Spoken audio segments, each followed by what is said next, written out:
test and have a good weekend. This is Golf 6 India Papa uniform.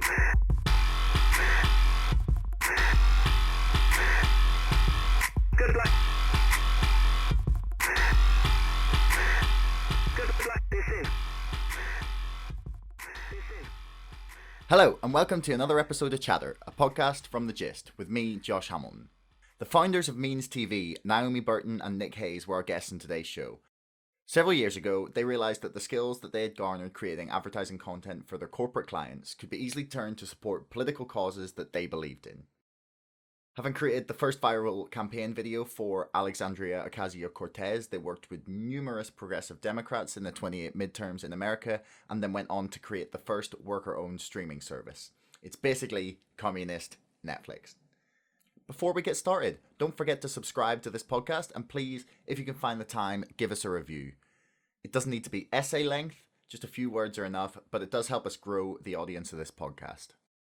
In other news, my book, Brexit, the Establishment Civil War, is now available for pre-order, and the link is in the description below with all the usual resources. Anyway, let's get on with the show. Nick, Naomi, it's an absolute pleasure to get to chat to you. Thanks for joining me. Our pleasure. It's great to be here. So, why don't you tell me a little bit about how you guys met? Why don't you could start with, perhaps your first encounter, the first time you thought of your ideas for creating a brand new media company with a more communist outlook than, say, Netflix or Disney. Yeah. You want to? You can do it. Sure. So Nick and I met right after the 2016 election here in the U.S. We both were Bernie supporters in 2016, and then when the Democrats lost, like what was the easiest to win election of all time, both of us, I think, started like re-examining our politics entirely. Much thanks to the Bernie campaign. So we both met at our first Detroit Democratic Socialists of America meeting. We were like a handful of young people there. It was mostly older folks who had been like holding down the Detroit DSA chapter for a long time. And, we connected. I was working in PR and social media for like top, Fortune 500 companies. And Nick was doing freelance producing, filmmaking for those same companies. And so, we were becoming more radicalized in our politics. We were doing more organizing here in Detroit, doing more mutual aid projects, and then all the while having to go to work for these shitty corporations. And so I think we just one day on the way to a meeting, we were talking, and it was like he was creating the commercials that they were then sending to me to like pump out to the media. And it was like, we're the means of production. We have the ability to do this thing. So what if we took all these skills that we gleaned from the private sector and brought them to this burgeoning leftist movement that was kind of sparked by Bernie? Do you want to go from there, Nick? No, I think that's everything. I think from that point, it was just like, what can we do to distinguish ourselves? Which was, we wouldn't work for corporate clients. We would only work for like labor unions, immigrant rights groups, leftist candidates who identified as socialists.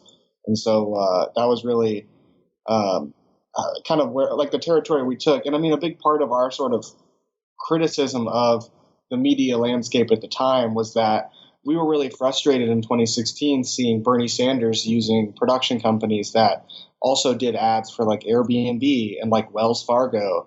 And like literally, if you go on, that production company's website, the videos that they do for Duracell battery or for whoever look the same as the Bernie Sanders ads. And we thought that sucked, and that the movement deserved better than that, in that there's so many creative people and wonderful filmmakers and artists in our movement that we should be, pushing them to the forefront of this and having them be the ones creating this like leftist propaganda. And so that was the idea behind Means Media, Means of Production, was just, if we should have actual leftists, actual socialists, actual communists, actual anarchists be the people making this leftist propaganda instead of thinking that we're not good enough and hiring some corporate firm from New York or whatever.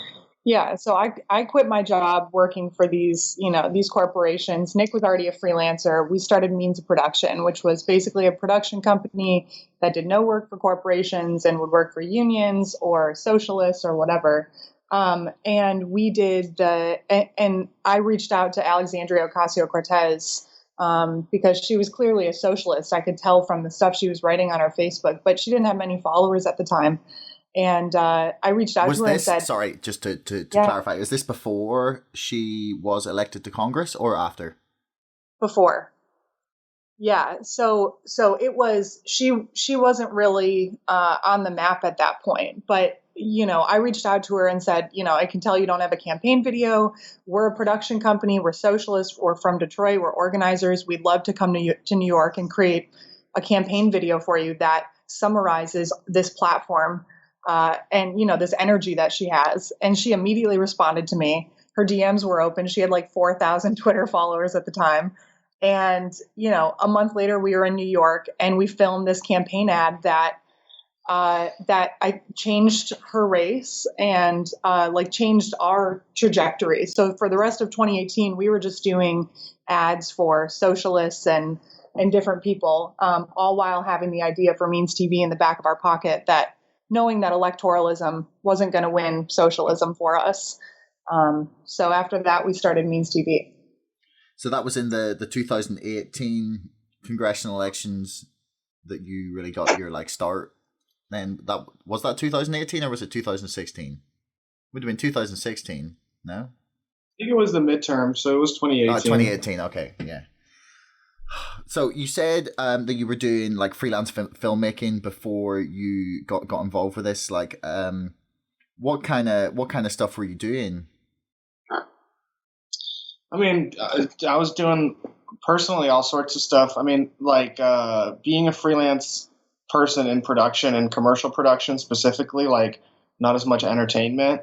You're usually spending, 2/3 of your time doing the most boring kind of soul-sucking advertising stuff where you're shooting cars, driving down strips of road, and shooting people hanging out in fake rooms using a product or whatever. So it was a lot of that kind of stuff that I worked on. And then, you would do sort of social justice, nonprofit stuff as well. There would always be some project to work on that was talking about a very specific issue, and they didn't have a big budget, and so you would come on for basically nothing, and it was that's my activism or whatever. But that's kind of insufficient, and it certainly doesn't counteract the harm that I was doing, creating all this commercial and capitalist propaganda. So that was really it was I knew while I was doing it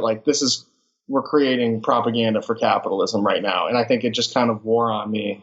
And when we had the idea for Means of Production, it felt like a good time to jump and do something else. That's really cool.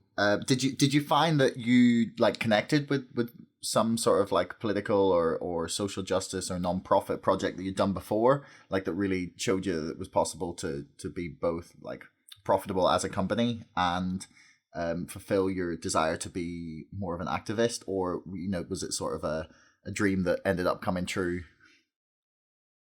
I mean, I think Street Fight Radio was really the people who had charted the path for us and for a lot of other people.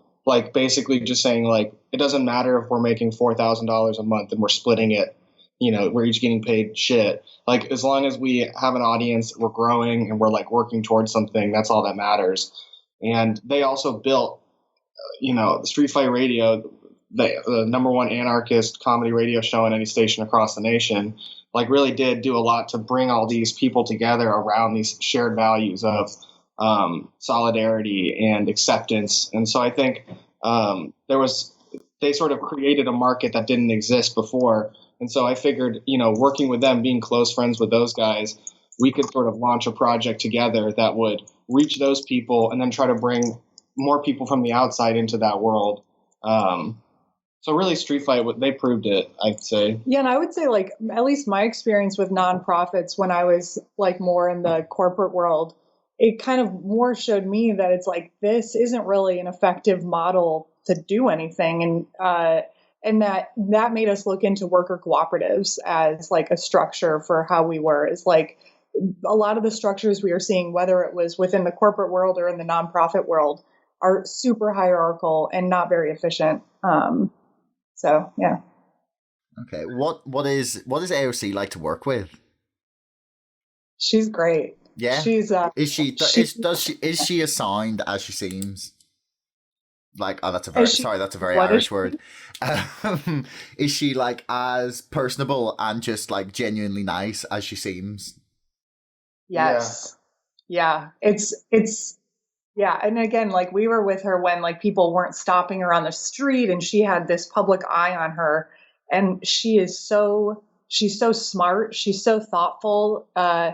It always came from a genuine place. When she was campaigning here in Michigan after she won and she blew up, she invited us to her hotel, and we talked with her for hours about just how crazy it had been since the election. And, she's our age. She's as bewildered by this as anybody. So she was really incredible to work with. She elevated the work incredibly. Yeah, she's great. Yeah. It's actually really quite amazing to see how fast she's blown up. Like that there was that much desire for someone young and like willing to speak their mind. That she really did like blow up like from nowhere to being like one of the most attacked politicians in the US. Like,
Well, Fox News really hate her, so she must be doing something right.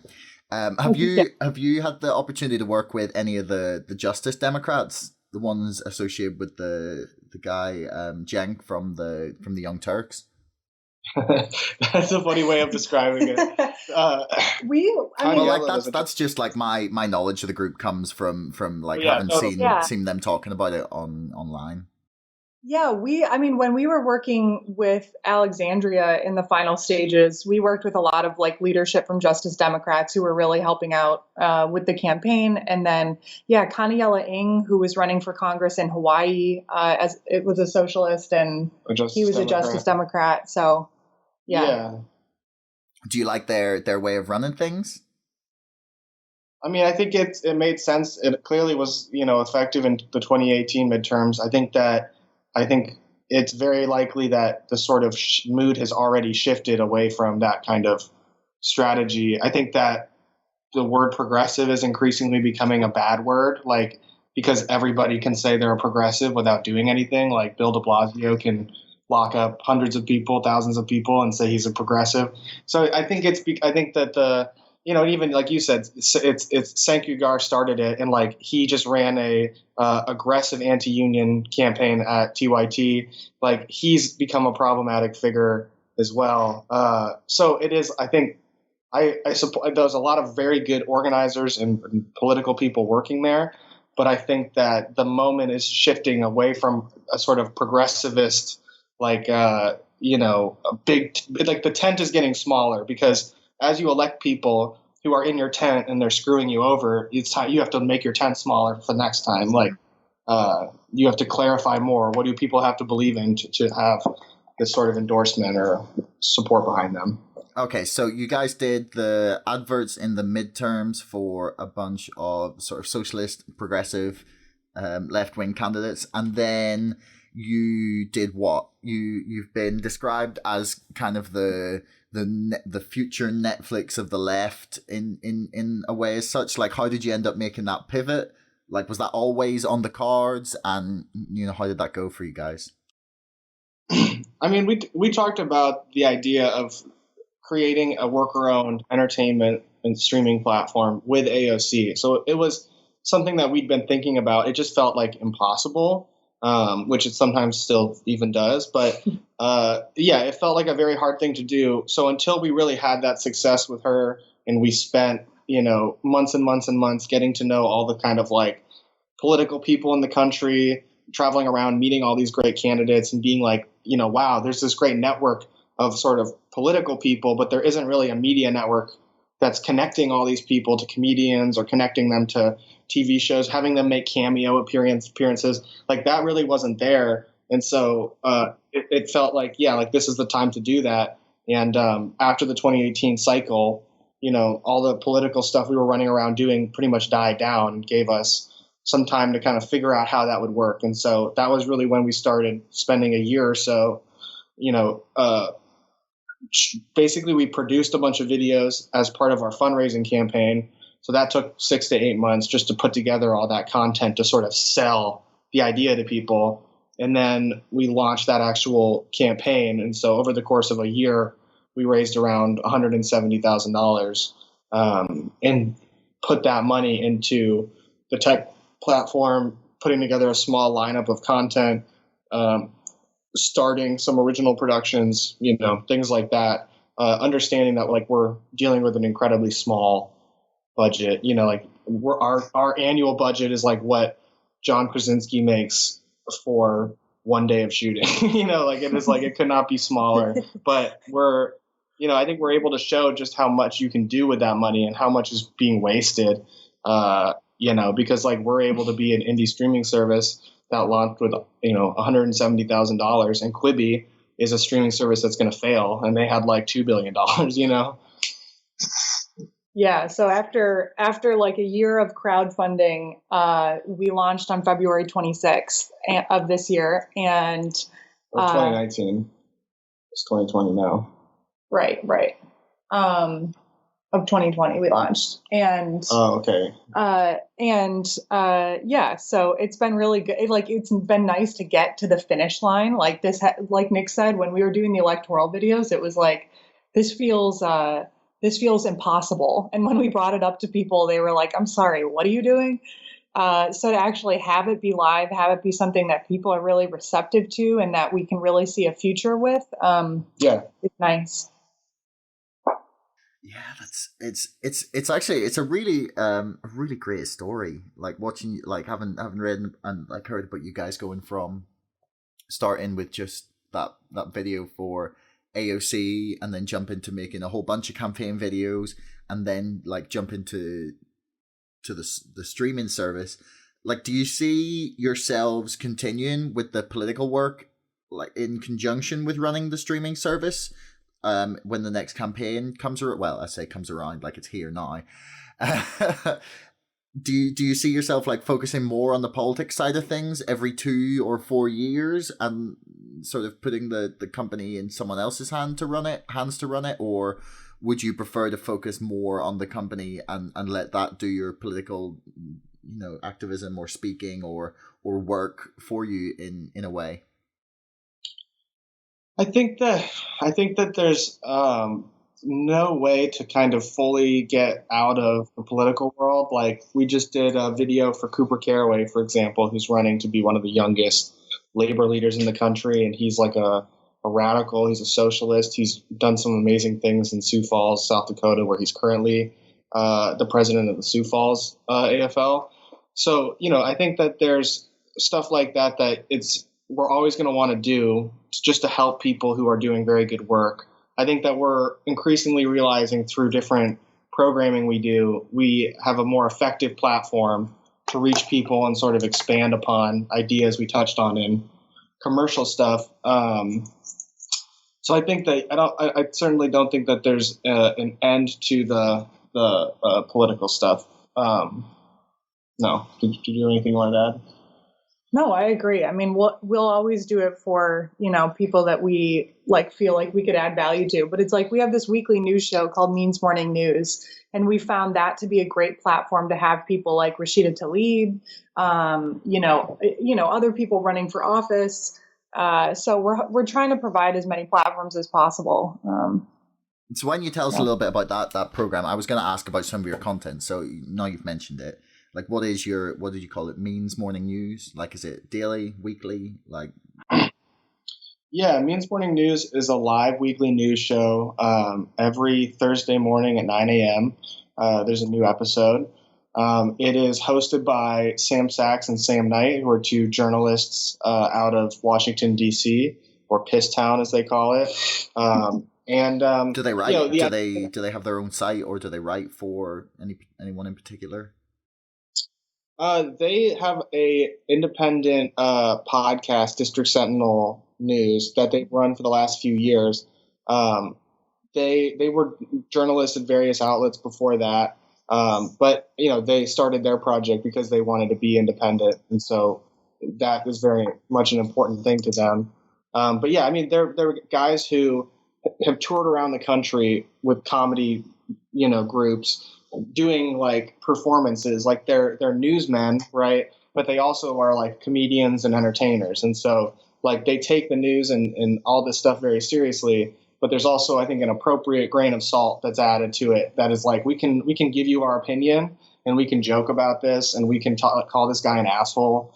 I think that that I personally, at least, appreciate that sort of honesty in my news, because it tells me where you're coming from, and I think it's much more sinister, like the Rachel Maddow approach, where you're acting as though everything you're saying is factual, or certainly everything is factual, but it's like just to be like, this is the absolute truth, and I'm telling you just I'm not giving you my opinion, I'm giving you the unbiased, unvarnished truth. I think that that's really sinister, and is like why my father's brain is like poisoned.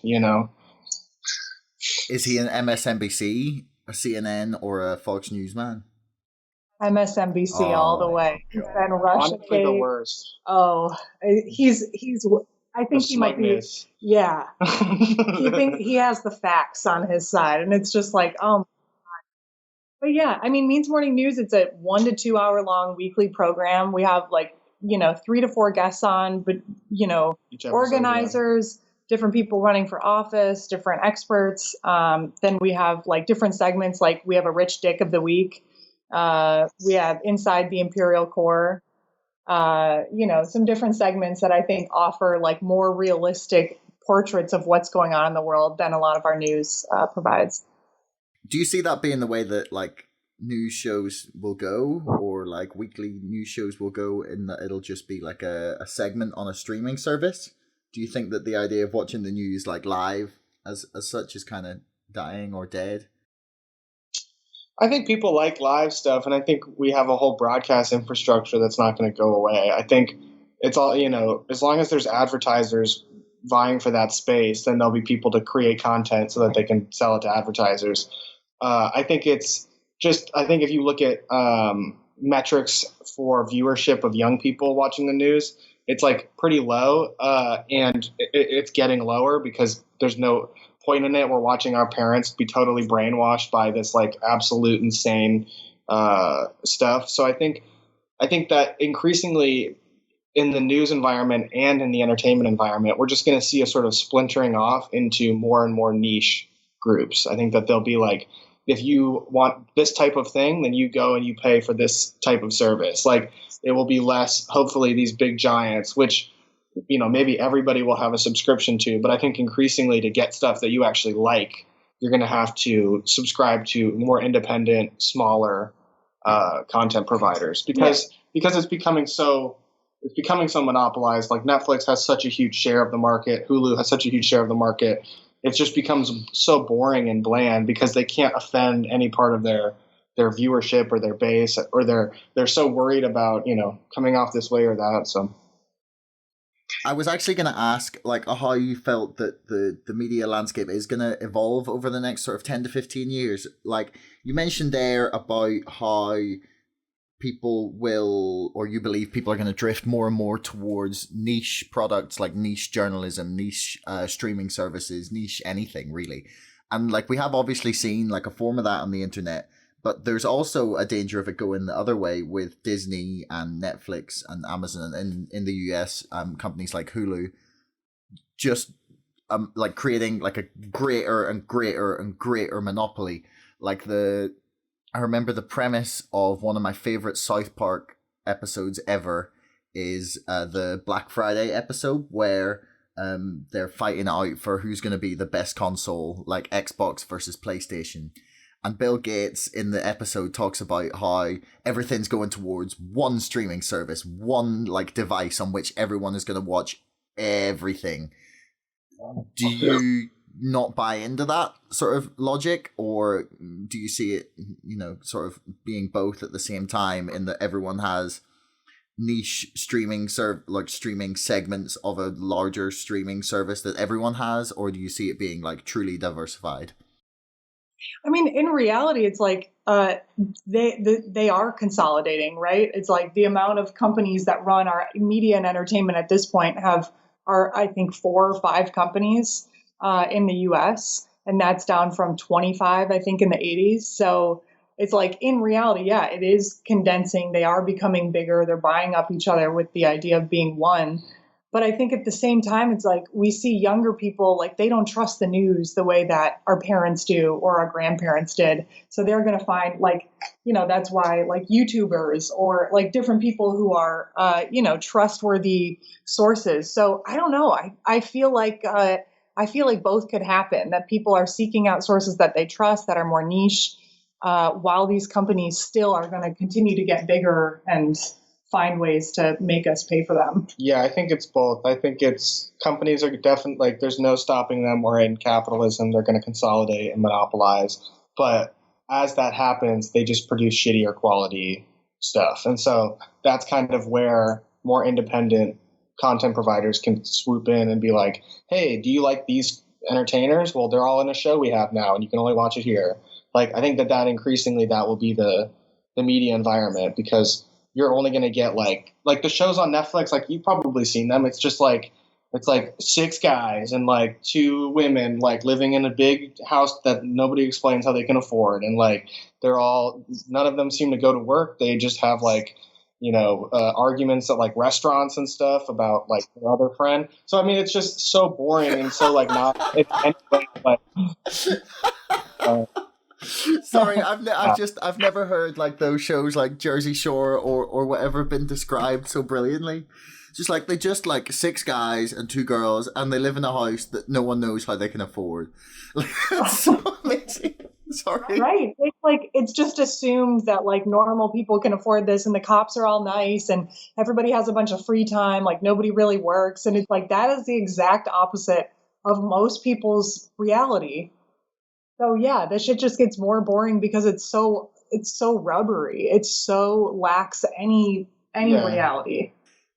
You were talking about how you felt that the size of the companies like restricts the quality or the authenticity in a way of the media they're producing, be it like TV shows, movies, whatever, in that they don't want to offend anyone. They don't want to, like step onto any toes or be too controversial.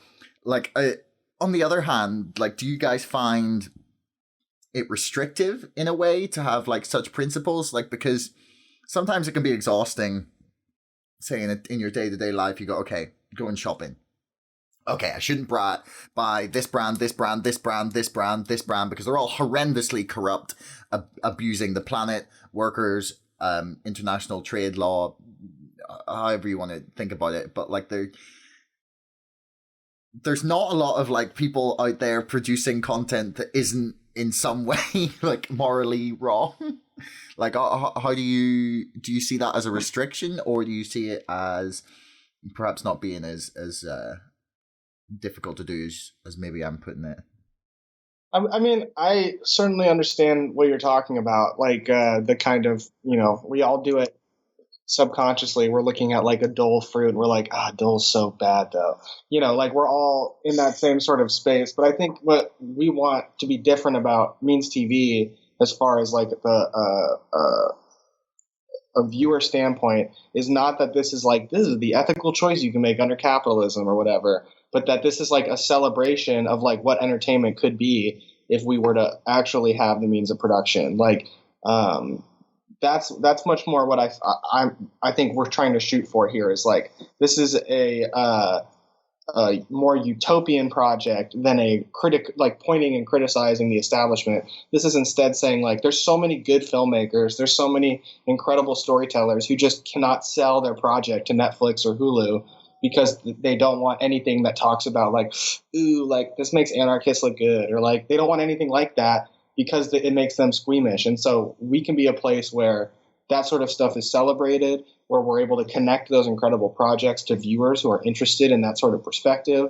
I think that you could certainly make that kind of ethical argument. Like, we're also a worker-owned co-op, right? And so that is certainly a more ethical structure than, Netflix, which is just a bunch of debt and, hierarchy or whatever. But I think most importantly, we are just a place for better content from people who aren't being heard in a lot of these different corners of the streaming world.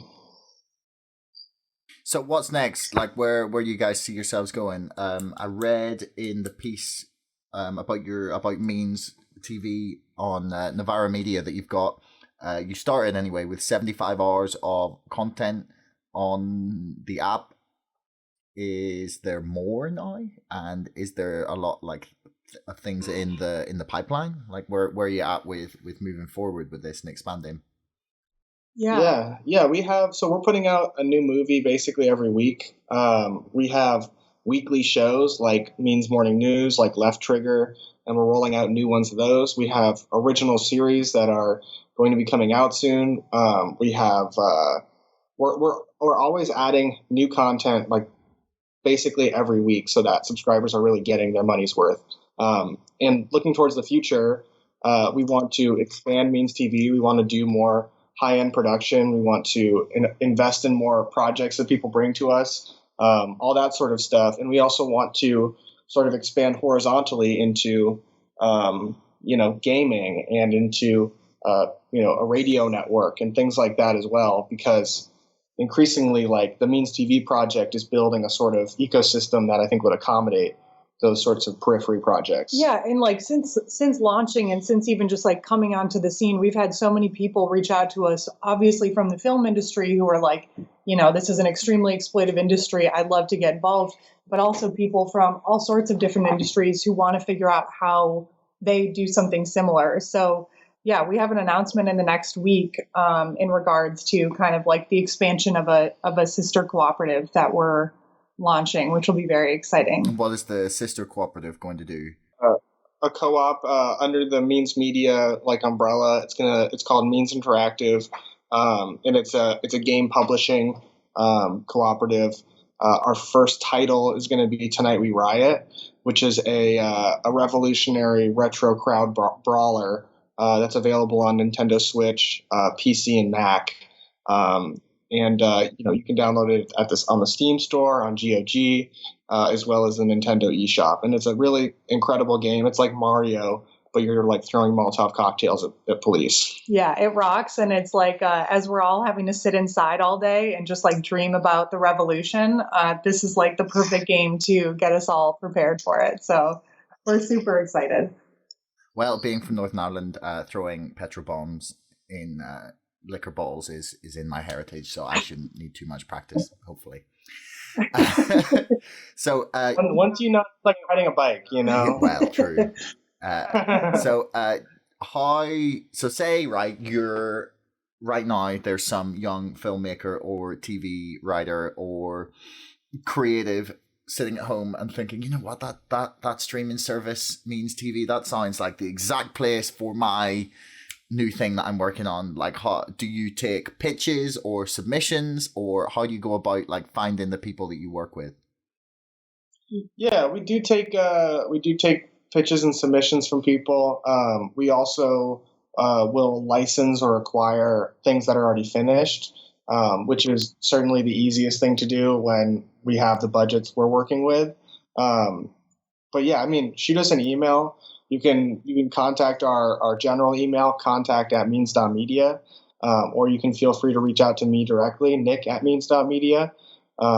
We try to get back to everybody. So, and even if you're an animator, if you're someone who's, looking for work too, same thing, shoot us an email, and, we're always wanting to get in touch with people.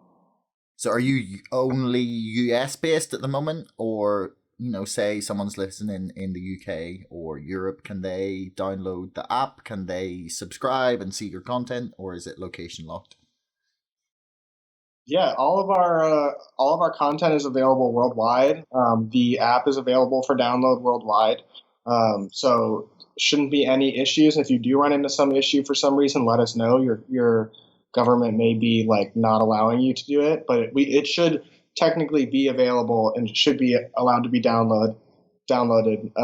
Unless you're in Saudi Arabia or something. I think that's the only country. So you're not pulling a Netflix where if I'm in a different country, I can watch different things. That's all. We are. Because I spent 5 months living in Austria, and I had access to completely different stuff on Netflix, and it was I was like, why? What is so weird? The stuff that's available there, and it's obviously all TV rights things. Almost all of the Marvel films are on Netflix in Europe, but not in the UK. Is really weird.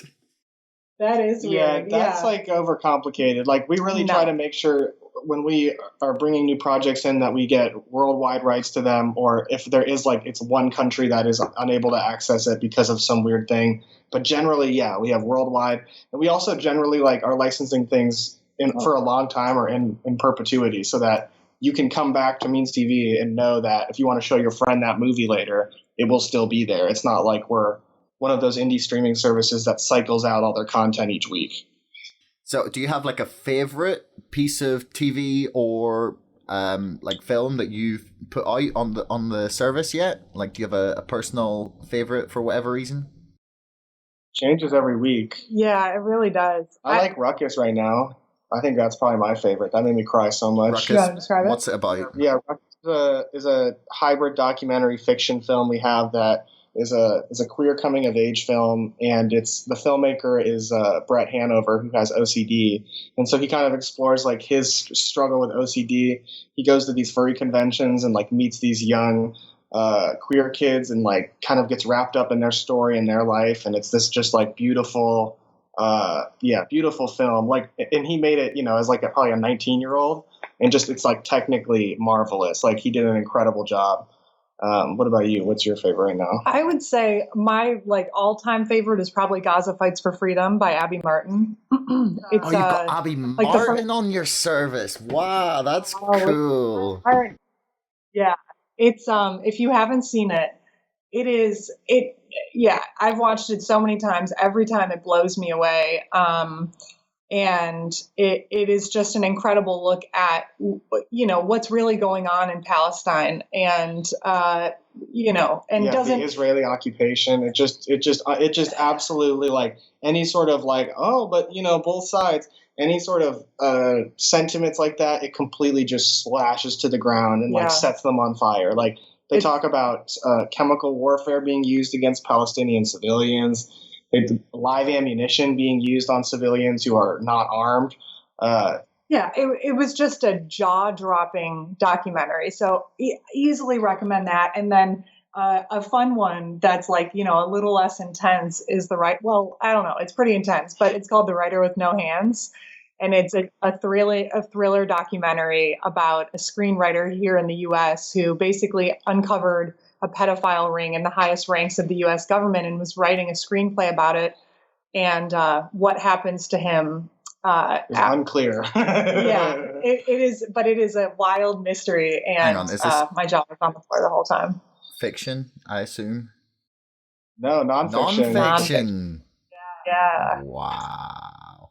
I'm not really sure I would call a screenwriter who is writing about a pedophilia ring at the highest end of like U.S. politics, like light, but there you go. Maybe. Our brains have been warped. We're dark. Anyway, yeah. Like, we also have a cute cartoon series called Wrinkles and Sprinkles, which is about Marx's cats. So that is light and sweet. Yeah, kids can watch that. Oh, that's great. I'm really going to have to check some of these out, actually. Maybe I'll subscribe for a month and see how it's going. Yeah, we'll send you a link after this. It's $10, right? A month. It's $10 a month, but we're also offering, and we will always offer this, subscriptions at whatever people can pay. So if they can't afford $10 a month, a lot of people are losing their jobs right now. If they can afford $5, if they can afford $3, even if it's $0, we want people to be able to watch. So they can always reach out to us if that's not affordable. So you're going Radiohead on them. Yeah, might as well. Have you had like a lot of people choosing to pay less than the £10? Not a ton, but we've had a lot of people reach out. We've also had a lot of people reach out saying, I'd love to donate a month subscription or a year subscription to other comrades, and they can donate that money too. So it's been a nice like give and take, and people taking care of each other. I'd say a fair amount of people have reached out for some sort of discount. Yeah. Okay, so final question. Who's gonna win in November? Donald Trump. Donald Trump. I am similarly pessimistic. Yeah. I mean, it'll be interesting to see if Biden even lasts to the general, because it seems like they might just like swap him out and be like, well, we decided, which would be crazy. Like, do you really think that's going to happen though? I wouldn't put my money on it. The thing is, everything that we've thought, could that really happen? It happens. Like every time it's like, no. And then it happens. So I think it is totally viable that they will try to switch him out. The only thing is, how do they bypass the Bernie issue of Bernie clearly being probably the second pick? Yeah. But Biden is fully out to lunch. Oh yeah, no, like I totally accept that. Right, he is. I'm not sure if there will be more than one presidential debate, if there is even one, because both of them are going to go into it with the opinion that the debate could lose them votes. And I've got the feeling that they might just try and get out of it, or Trump's going to be like, right, I can just pull a fast one on him like I did with Clinton and come out as the victor to his supporters, which is all he needs. I mean, Trump's way more competent. I don't see how you make the argument that Biden is somehow a more competent. Yeah, I think he could just get Biden on the ropes. And that is embarrassing and ridiculous considering who Donald Trump is and what an idiot he is. But the Democrats have really... He's good on a debate stage. You don't become nominee out of like 12 Republicans, experienced fucking Republicans, without having something on a debate stage. Like, and like Hillary Clinton is a seasoned candidate. She as horrific as she is, was a good candidate. Joe Biden is a horrible candidate. He's polling lower than she was at this time. So I don't think there's a chance in hell that he wins. But who knows? I think Hillary was a bad candidate. She's just more of a debate. Like she could just do. Her brain wasn't melting on camera live. No, that's true. She can hold herself. Like, she did that entire congressional hearing, the 10 or 12 hours, wherever it was, like, unprompted, no notes. Yeah. She's all she does is train for these moments. So it's like, and Trump beat her, so. Well, I can only be hopeful because, like, to have Biden as president of America would be fine in my mind because it would just be less dramatic. Yeah. I wouldn't be on social media and just go, what did he say now? Like, yeah. You don't think so? I think that he would be tweeting. I mean, his tweets would be fine because they'd be going through his staff, but it's like my man would be getting on, interrupting your television to talk about something that happened 40 years ago. Like, I don't know. I think that it would be equally absurd. We would be probably even more hungry for war and for conflict. Oh, yeah. And I also foreign policy wise, it could be real bad.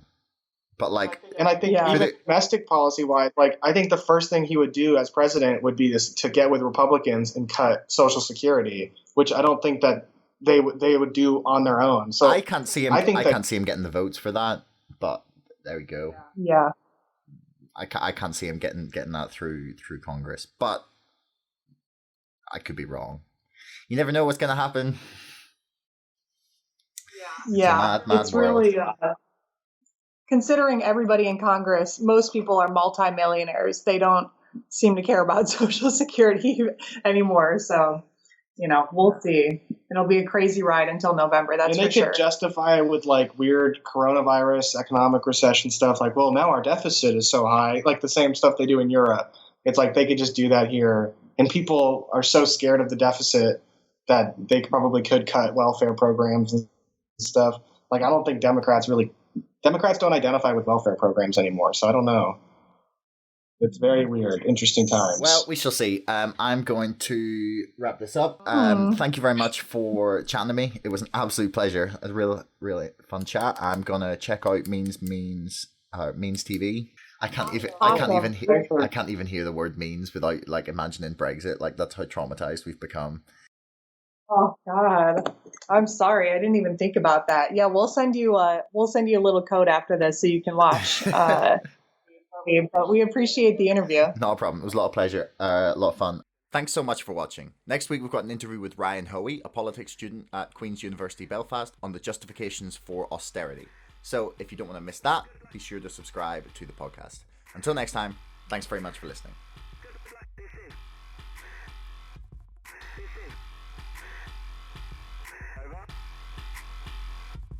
This is